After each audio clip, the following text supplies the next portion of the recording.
एक आदमी जिस पर दुनिया भरोसा करती थी, जिसके पास अमीर लोग खुद जाकर कहते थे हमारा पैसा ले लो, लेकिन सालों तक वो आदमी बस एक झूठ बेच रहा था। और जब सच सामने आया तो करीब 65 अरब डॉलर यानी लाखों करोड़ रुपए हवा में गायब हो चुके थे।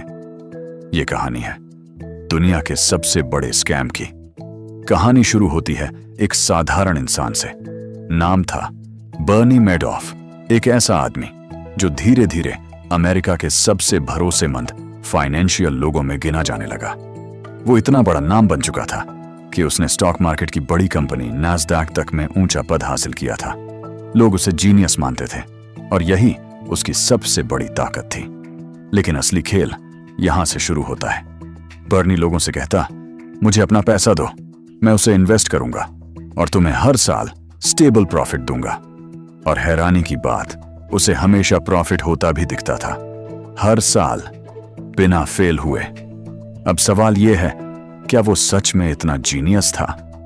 असल में वो कोई इन्वेस्टमेंट नहीं कर रहा था, वो चला रहा था एक पॉन्जी स्कीम, यानी नए लोगों से पैसा लो और पुराने लोगों को प्रॉफिट के नाम पर वही पैसा दे दो। बस यही खेल था। कोई ट्रेडिंग नहीं, कोई प्रॉफिट नहीं, सब कुछ सिर्फ कागजों पर फेक था। शुरुआत में सब सही लगता है, क्योंकि जब पुराने इन्वेस्टर्स को पैसा मिलता है तो वो खुश होकर और लोगों को बताते हैं यह आदमी तो जादू करता है। और धीरे धीरे हजारों लोग, लाखों लोग इस जाल में फंसते चले जाते हैं। बर्नी ने इस स्कैम को इतना स्मार्ट बनाया था कि कोई शक भी नहीं करता था। उसने फेक रिपोर्ट्स बनाई, फेक ट्रांजैक्शंस दिखाए और अपने कनेक्शंस का इस्तेमाल करके खुद को लेजिट साबित किया। यहां तक कि कई बड़े बड़े अमीर लोग, सेलिब्रिटीज और ऑर्गेनाइजेशंस भी उसके ट्रैप में फंस गए। लेकिन हर झूठ की एक सीमा होती है, और वो सीमा आई 2008 में, जब पूरी दुनिया फाइनेंशियल क्राइसिस से गुजर रही थी।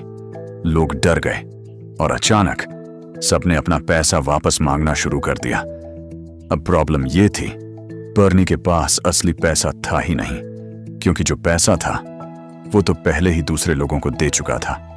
और जैसे ही विथड्रॉवल्स बढ़े, पूरा सिस्टम एक पल में ढह गया। दिसंबर 2008 बर्नी मैडॉफ का स्कैम पूरी दुनिया के सामने आ गया।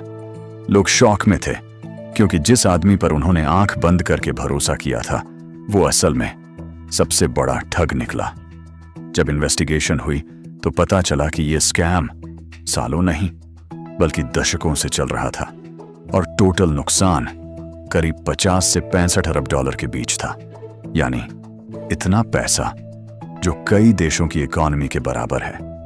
हजारों लोग अपनी पूरी जिंदगी की कमाई खो बैठे, कई लोग बैंकरप्ट हो गए, कुछ लोग डिप्रेशन में चले गए।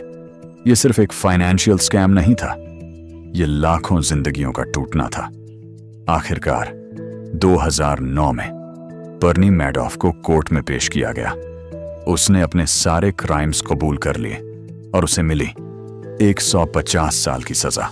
एक ऐसी सजा जो सिर्फ पनिशमेंट नहीं बल्कि एक एग्जाम्पल थी।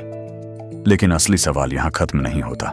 सवाल यह है, इतना बड़ा स्कैम इतने सालों तक किसी को दिखा क्यों नहीं? कुछ एक्सपर्ट्स कहते हैं लोगों ने लालच में आंखें बंद कर लीं। कुछ कहते हैं उसकी रेपुटेशन इतनी स्ट्रांग थी कि किसी ने सवाल ही नहीं उठाया। सच्चाई शायद इन दोनों के बीच कहीं है। लेकिन एक बात क्लियर है, जब भी कोई आपको बिना रिस्क के प्रॉफिट देने का वादा करे तो समझ जाना खेल शुरू हो चुका है। क्योंकि दुनिया का सबसे बड़ा स्कैम किसी एक आदमी ने नहीं बल्कि हजारों लोगों के अंधे भरोसे ने मिलकर बनाया था। और शायद इसीलिए आज भी ऐसे स्कैम्स रुकते नहीं, बस उनके नाम बदल जाते हैं। तो दोस्तों, ये वीडियो अगर आपको पसंद आई हो तो वीडियो लाइक करके चैनल को जरूर सब्सक्राइब करें, क्योंकि हमें एक वीडियो बनाने के लिए कई घंटों की मेहनत लगती है और आपका एक लाइक सब्सक्राइब हमें एक मोटिवेशन देता है। धन्यवाद।